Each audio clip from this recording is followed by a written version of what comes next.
Little is known or established about the Pichchal Pairi. Sightings are usually reported in the northern mountain ranges of Pakistan and the Himalayan foothills of India. In Pakistan, such sightings are usually reported in the rural mountainous regions of the Khyber Pakhtunkhwa province. However, sightings in the Punjab province are also occasionally reported. People who claim these reports are usually elders of rural villages who are known to hold superstitious beliefs. It is possible that people in Punjab have taken inspiration from their northern neighbors and made their own versions of the legend. We came across another documented report of Pichchal Pairi, but not from Pakistan or India. It came from Gaius Plinius Secundus, called Pliny the Elder, who was a Roman author, a naturalist, and natural philosopher, a naval and army commander of the early Roman Empire, and a friend of Emperor Vespasian. He wrote the Encyclopædia Naturalis Historia, which became an editorial model for encyclopedias, and he called these humanoid creatures Avar-Imans, a tribe of mystical humanoids with their feet inwards. This tribe was first described by Pliny the Elder, in his book, Natural History, Volume 11, and he considered them to be native to the general area of India. According to him, they were found in the valley of Mount Imaus.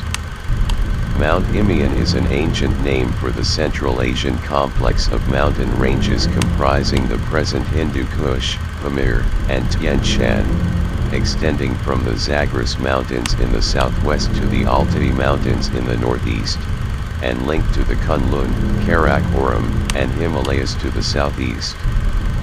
The term was used by Hellenistic era scholars as Imaus Mount, even though non-Greek in etymology, and predating Alexander the Great.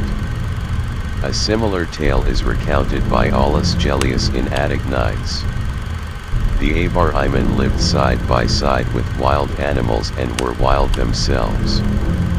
Attempts at capturing them failed because they were savage and, in spite of their feet reversed, could run fast and definitely faster than any human being. Pliny the Elder, actually, in retelling a story that originated with Phaeton, Alexander the Great's land surveyor, says that the Avar-Imans only breathed the air in their own domestic valley. It was a special kind of air which, when breathed for long periods of time, it would prevent one from breathing air from anywhere else, meaning that nobody could ever leave the valley alive. Therefore, these inhabitants were unable to leave the valley. So it was further an impossibility to capture them and bring them to the courts of a distant ruler, which would have happened if they were able to be caught or to live past their borders. The Pichchal Pairi appears in deep isolated woods after dark and targets a man who is by himself. It is believed that the Pichchal Pairi has two forms. In most stories, the Pichchal Pairi appears as a beautiful woman and targets vulnerable men. She is able to disguise everything about herself except her feet, which point backwards. In some stories, witnesses claim that they have seen the female transform or morph into a demonic creature that is 20 feet tall with a long face, long fingers, hunchback, bloodied clothes, large circular eyes and messy hair that covers most of her face. In many villages, elders will claim that locals and tourists go missing every year when they go into the woods alone and that they are never found.